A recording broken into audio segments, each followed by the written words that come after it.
Welcome back to the Olive Grove Podcast, everyone. Oh, Today we're going to be diving into Daniel chapter 11 from the Complete Jewish Bible Translation to explore mm-hmm.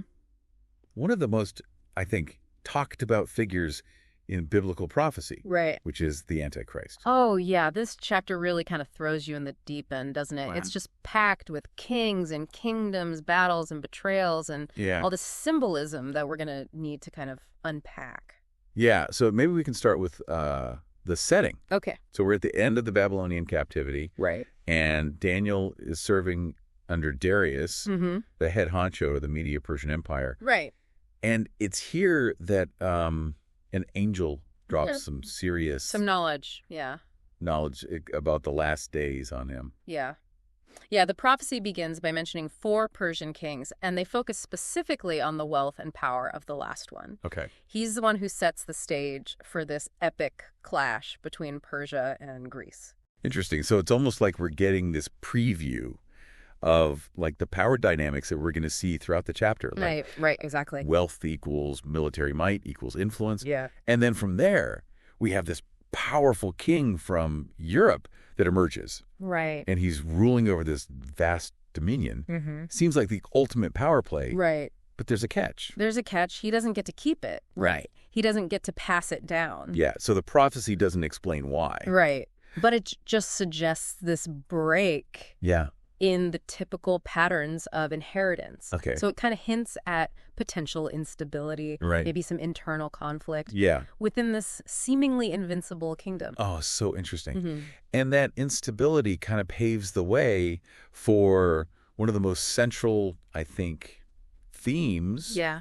of Daniel chapter 11, which is this clash between the king of the north and the king of the south. Yes, it's like this geopolitical tug of war, except it's with kingdoms and armies instead of ropes. Yeah. And the imagery that the prophecy uses is so vivid, right? It's like these battles and these shifting alliances, Yeah. betrayals. Even the southern kingdom tries to secure peace with a marriage alliance, but it falls apart. Which is exactly what Yeshua warned about in Mark 13:8. Right. Nation will rise against nation and kingdom against kingdom. Yeah. And it really makes you think about the cyclical nature of Yeah. conflict throughout history. Mm-hmm. For sure. And then this conflict kind of comes to a head when the king of the north sets his sights on the land of glory. Which is, of course, Israel. And this is where the prophecy begins to zero in on the fate of God's chosen people. Yeah, right. We see the northern king's determination to destroy Israel. Yeah. And it's important to note, it's not just a physical threat. Right. The text explicitly connects the northern king's actions to demonic influence. Okay. So we understand right away this is a spiritual battle. Yeah. Not just a political one. Right. And it just sets such an ominous It does here. tone for the rest of the chapter. Yeah. Yeah, like it's kind of terrifying when you think it is. Yes. Yeah. This description of the northern king relentlessly pursuing Israel is pretty scary. Mm-hmm. Even with some Jewish people aligning themselves with the south to resist him, Right. they're ultimately unsuccessful. Mm-hmm. The northern king seems unstoppable at this point Yeah. until a new king of the north steps onto the scene. Okay. And this is where I think the need for discernment really Wow. kicks in. Because this new king comes to power through deceit and manipulation. Right? He's making alliances, he's subduing armies, all while hiding his true intentions. Yeah, like it's a long con Right. played on a massive scale. Yeah. He even targets the spiritual leaders of Israel, Oh. performing these seemingly good deeds while secretly plotting their downfall. So it's not just a military conquest. Right. It's a spiritual one as well. Mm-hmm. It's both. He's trying to undermine faith from within. He is. So interesting. And all of this culminates in Yeah. what the text calls the abomination that causes desolation. Right. Which Now, this phrase has caused a lot of debate over the years, but It has. ultimately it refers to the Antichrist Mhm. establishing himself in the temple in Jerusalem Yes. and demanding to be worshipped. Right. Basically, he's declaring himself to be God. And this is the turning point in the prophecy, right? Yeah. This is the moment where the Antichrist completely rejects the true God Yeah. and attempts to take his place. It's a bold and ultimately fatal move. I'd say so. Yeah, and we're going to be talking about that more in the next part of our deep dive, so stay tuned for that. We will. All right, we're back Yeah. and ready to dive into the second act of Daniel chapter 11. Yeah. And we left off with the Antichrist Right. making this bold play for power, Yeah. setting himself up as God in the temple Right. in Jerusalem. Yeah. So, And this is where I think the stakes get even higher. okay. The prophecy shifts So- to focus on the opposition he faces, and Uh-huh. not just from surrounding kingdoms, but All right, okay. potentially from unexpected sources as well. So are you talking about like Yeah. the king of the south, Yeah. like pushing back? Mm-hmm. But didn't he already get defeated though? Well, remember, biblical prophecy works on these multiple levels, right? Right. So this could represent like a resurgence of the southern power, Yeah. or maybe even a totally different entity rising up against the Antichrist. Oh. It's a bit of a mystery, Yeah. which adds another layer of complexity to this chapter. Right. So we're not necessarily dealing with a straightforward timeline. Exactly. Here, it's more about the themes Yeah. and forces at play. I think so. Okay, cool. Yeah. And one thing's for sure, though, like, the Antichrist isn't taking any of this lying down. Right. The prophecy describes his attacks as like a whirlwind with chariots, cavalry, and a large navy. Wow. Talk about an overwhelming Right. display of force. Yeah. It seems like this is where his conquest Yeah. really goes global. It does. He's conquering countries left and right, Yeah. moving from one to the next, like Yeah. a relentless tide. Right. But even in the midst of this sweeping conquest, Yeah. there's this curious detail. Okay. The prophecy mentions that Edom, Moab, and Ammon are spared. Oh, that is interesting. Why those specific groups? Right. It seems almost random. Well, if you look back at the Old Testament, those nations were often at odds with Israel. Okay. So sparing them could be a way of highlighting the Antichrist's twisted sense of justice, Right. showing him favoring Right. those who opposed God's chosen people. So it's like this distorted reflection Yeah, of exactly. God's plan. Almost like everything is flipped on its head. Right. It reinforces this sense of spiritual inversion Right. that's at the heart of the Antichrist's reign. Exactly. Mm-hmm.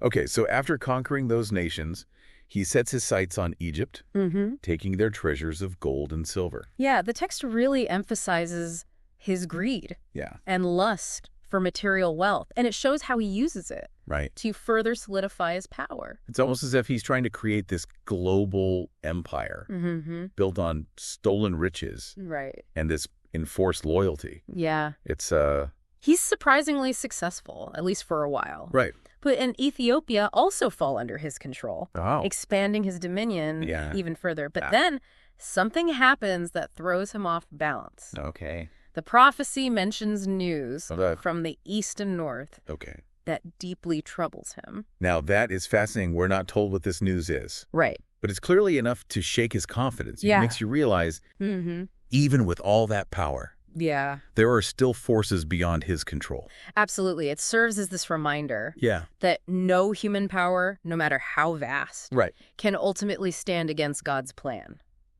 I like that. Yeah. Okay, and rather than confronting this news head on, Mm-hmm. it seems like his response is to lash out with even more violence. Yeah. The text says he goes out in great fury to ruin and completely do away with many.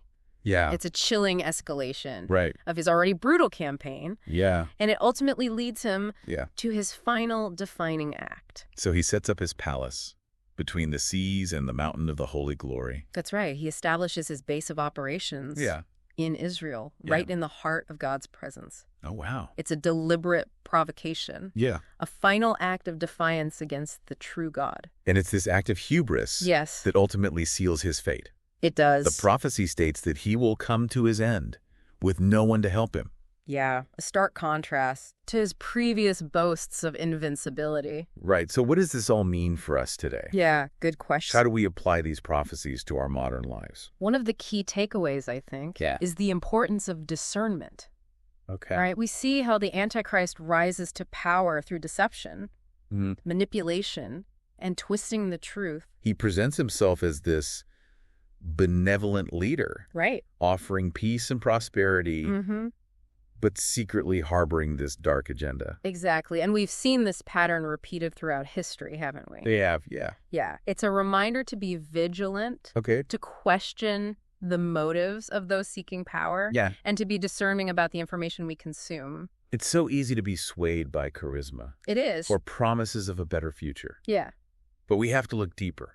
Mm-hmm. Examine the underlying values Absolutely. and intentions behind those promises. I think so, yeah. Okay.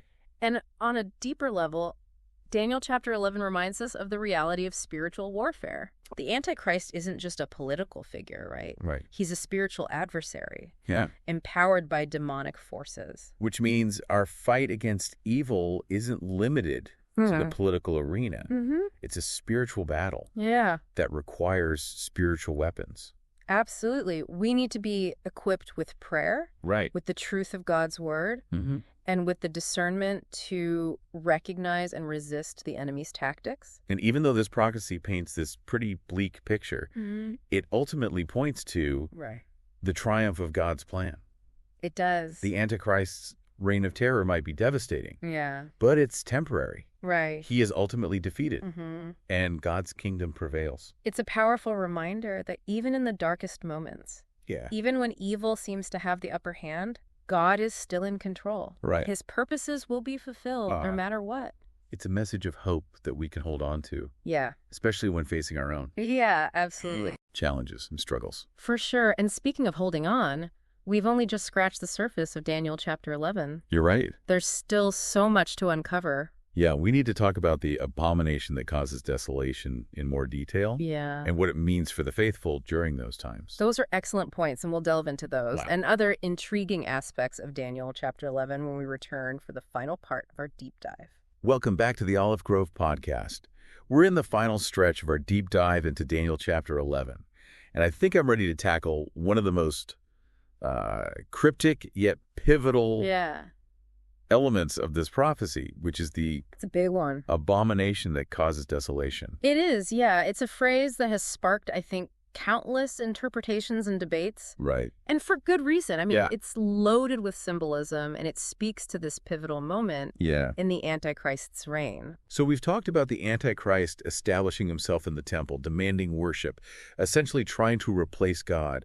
But how does this abomination fit into the picture? Well, if we look at the source material, it specifically connects the abomination to the Antichrist's decision to abolish the daily sacrifices in the temple. Okay, which were a cornerstone of Jewish worship at the time. Exactly, yeah. So by stopping the sacrifices, he's not just making a political statement. Right. He's severing the connection between the Jewish people and their God, Right. and further solidifying his own power.